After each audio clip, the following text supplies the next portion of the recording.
Alright, so today I'm going to be taking off the door panels on a 2003 Mitsubishi Montero, since there is zero documentation whatsoever on the internet on how to fucking do this. Some of you may have doors you open and they just shut again. So I'm replacing the door stops, and I'll show you guys how to actually take off the door panels.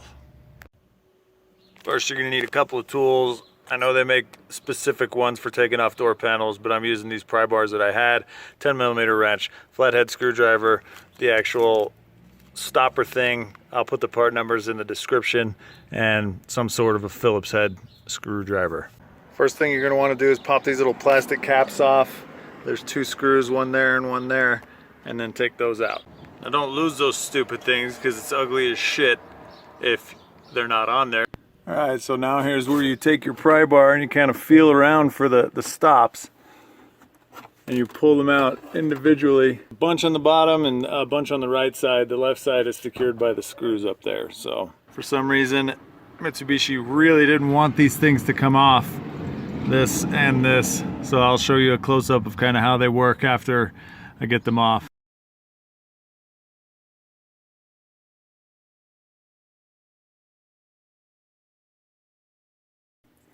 So on the top, you've got this stupid fucking thing that's pinching up against the sides. So you got to somehow get that to go down below the lip of the plastic. Plus you have these two clips here, which I had to manually lift up, and then you have this here on the bottom. So you got two more of those. They usually just pop off. It's this thing that's the pain. But that way you guys can actually see what it looks like, so you can get a screwdriver in there and pry it down. Alright, next up is this thing. The passenger side was a little bit different. Somebody's been in this one before, so maybe it'll be a little bit easier. I don't know. It's just got the clips on the side, and you just kind of got to work your way around and get those popped up. And then the thing actually just plugs in down there at the back. So that's kind of part of the hold down mechanism, really, other than the clips on the sides. It just plugs in. So pull that out, and this part's relatively easy. Took me a while to figure this out, but this thing just kind of pops off. It's got a couple of those things in there. Hold it in, just pop it off, put it aside, grab your drill, take the one big screw out. Now the door panel should be ready to come off. I have to prop it open with my trash can because, of course, it doesn't stay open on its own. So now you just kind of lift it up through the window.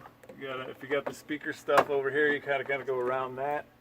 And then you got one plug down here on the bottom for the light, the door sill light. Unplug that and your panel's off. I'm replacing these, I might as well jump in there and do it. These are all 10mm. You just kind of pull this stuff back, put your hand in there, and you can take the old one out. And the old one has a lot of scoring on it, and they make a front and a rear specific. It's not left and right specific. You just flip it over depending on what side you're using. So just get two fronts and two rears if you're replacing all four.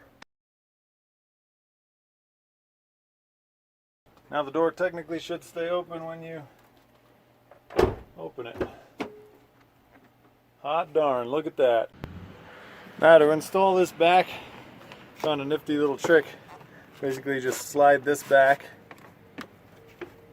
You get the door panel kind of situated where it's generally going to be, and try to catch the front side over here.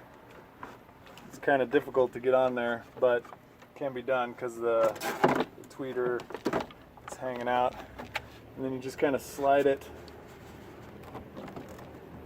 into place and get it so that you can put the rest of it on, and then just hang it over that lip on the door, because otherwise it's a huge pain to get it underneath the tweeter if you're trying to slide it in. So just slide that back first and then slide it in.